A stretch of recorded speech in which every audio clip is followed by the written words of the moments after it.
We are thrilled to be joined by Pete Souza, the photographer for President Obama and also Reagan going back a few years, and also a native of our great city of New Bedford. So great to have you here today. Well, thanks for having me. I appreciate it.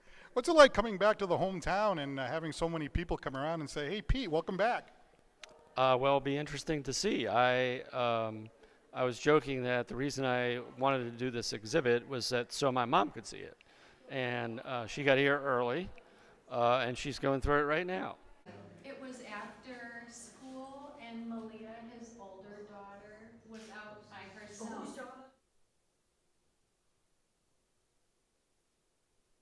Well, I got to tell you, I'm walking around and I'm looking at all of the pictures. Real quick, how did you go from New Bedford to ending up being in the Oval Office? Because I'm sure there were a lot of stops along the way.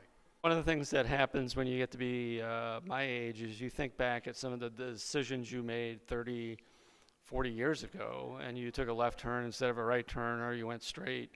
And just along the way, I got lucky. I mean, with President Obama, I happened to be working as the national photographer for the Chicago Tribune when he was elected to the Senate in 2004, and was assigned to photograph his first couple years in the Senate and establish a professional relationship with him. So when he was elected president, he asked me to become his photographer.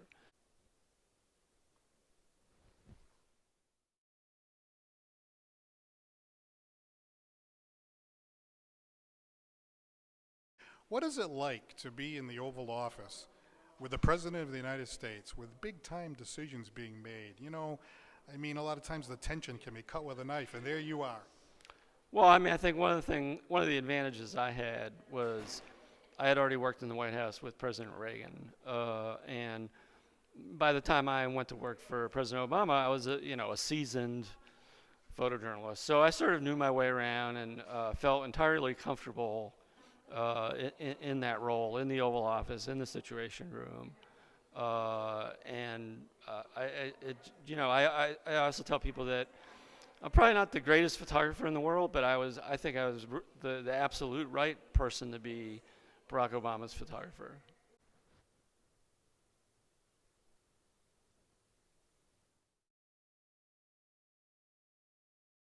The friendship that you struck up with President Obama, the quote that we have here up on the wall, the thanks that he gives you, it must give you a warm feeling knowing that you have the professional relationship, but also a personal friendship too.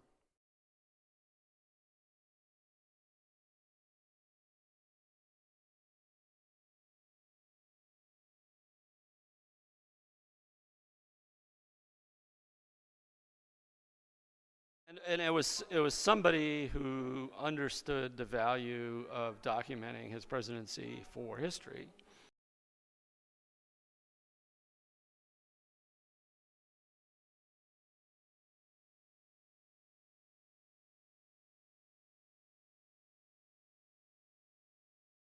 All my pictures end up in the National Archives, every single one of them. And he he trusted me enough to give me access to essentially everything. I mean, when you go through the exhibit, you'll see not just pictures from historic events, but from situations with his kids, with his two young girls, with Michelle, just after hours kind of things. I was always there photographing him.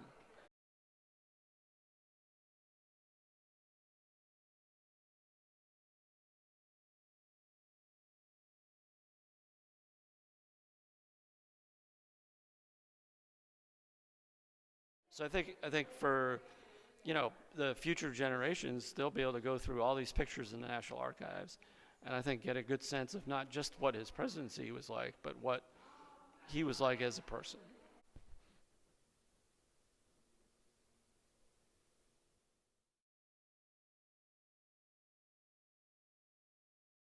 There are so many pictures I can ask you about, but the one in the Situation Room, of course, the day that they were able to capture Osama bin Laden, very, very famous picture.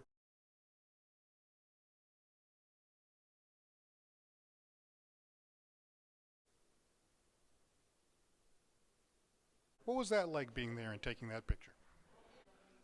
Well, I mean, I tell people when you look at that picture, I think you can see the tension and anxiety on all their faces. And, think about it, it's like all the most important people in the federal government, at least in the executive branch of the federal government, are all jammed into that little tiny room. And really, there's nothing they can do to affect the outcome of what's taking place. They're watching the raid as it's unfolding. And, they had made their decision in the days and weeks before, and now it's up to those guys on the ground on whether this was going to be a successful mission. And they're, observing it and nothing they can do to affect the outcome. So I think that helps. I think that's one reason why you see all the tension on their faces. Well, I see your mom here looking at the exhibit. Very, very nice. My dad is 89 years old. He's watching. He's of Portuguese descent. He knew your dad. My mom kind of knew your mom as well.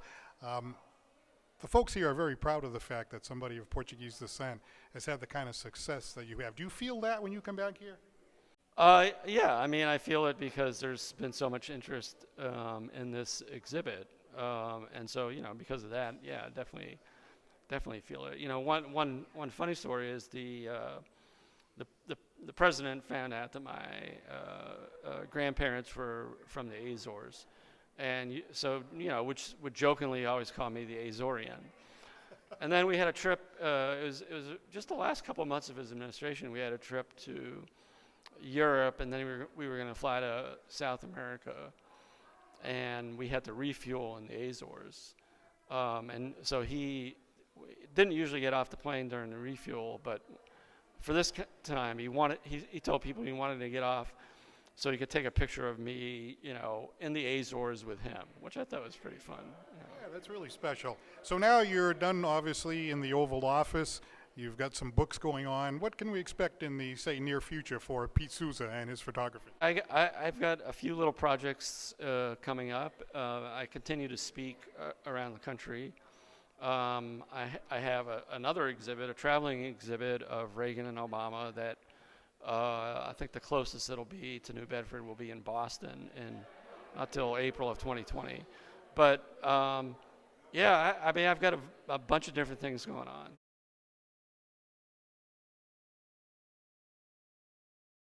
Hey, we really appreciate you taking a few minutes to speak with us. The folks in New Bedford are thrilled to have you here. Pete Souza, thanks for coming, and keep up the great work. You got some great photography over here. Thanks.